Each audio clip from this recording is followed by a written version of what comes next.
How to recover from a breakup faster.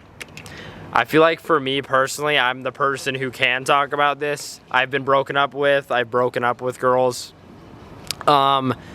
Different feelings for both, but I will say this, for anyone who is hurting and has that gut-wrenching feeling in their stomach, there is things you can do to speed up the process to get back to normal. And I actually wrote a list for you guys. Let me pull it out real quick. But I do know that the first thing I wrote on my list is to spend time with your friends. For me personally, nothing speeds up the process faster than spending time with people that make you happy and laugh. Time is always going to be the biggest part or factor in recovering from a breakup, but nobody else will make you forget about time than the people you love most and the ones that make you laugh the most. So I recommend surrounding yourself with those people. And I recommend doing this over going on dates and stuff, because you're hurting and you're just going to project that onto somebody else, and the relationship isn't going to work and you'll just be hurting even more. So that's number one, to spend time with friends. And I do have deeper ideological things that I think will future-wise help you, but in terms of just simply moving on, I do recommend friends more than what I'm about to tell you.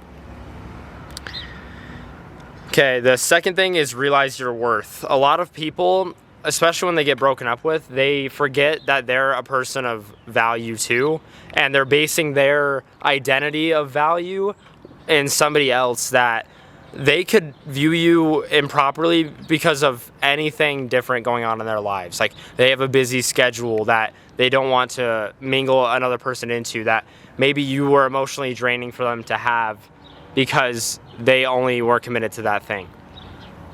It really has nothing to do with you at the end of the day, because you could be the exact same person and somebody else that's just as attractive, just as caring, or better caring, better, and maybe better looking, will like you more.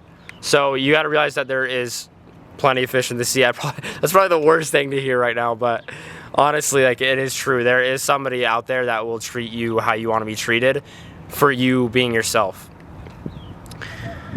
So realize your values, number two.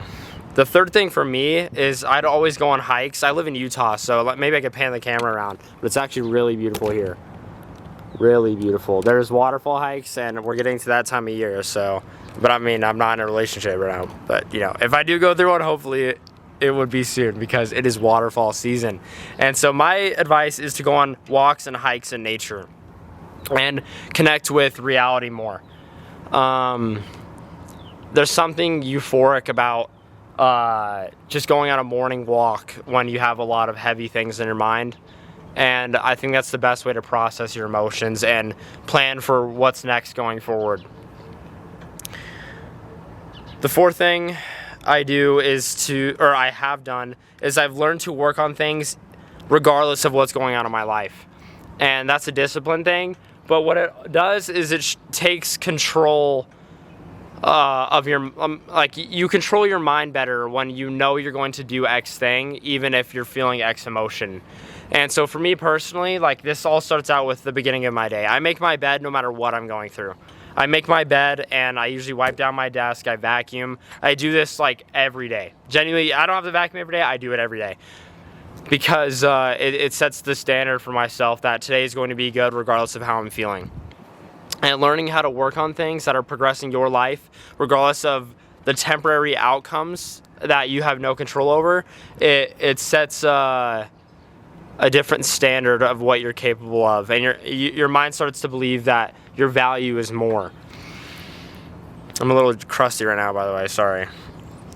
Not visually aesthetic, you know, hearing all this. The fifth thing, and the most important thing, the final thing, is to stop being attached to temporary outcomes of life.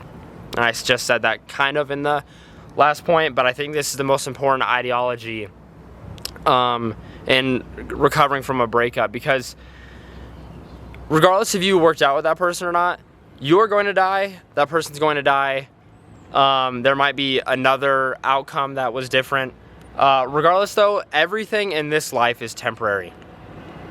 But there is only one thing that is not temporary, and it is the progression of your soul.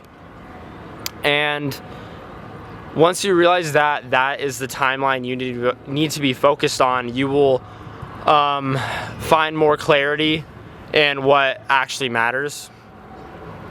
Learning about what your soul is and how to actually progress it, and knowing that that timeline is the only thing that's infinite, is your soul's timeline. This body will come and go, another body will come and go. You will be birthed and die again, reincarnation. But you need to stop being attached to the outcomes of this life.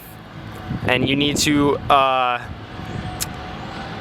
focus, you need to figure out what progression of your soul actually is and how you can start working on that every day. And there might be lessons to progress your soul in a relationship, even if you stay together or are broken up. But even if you're not in a relationship, that timeline is still going, and life will always keep moving on. And so I think the best thing for you to do is start learning about what's after this life and progressing what truly matters. And that might not be a relationship. Subscribe.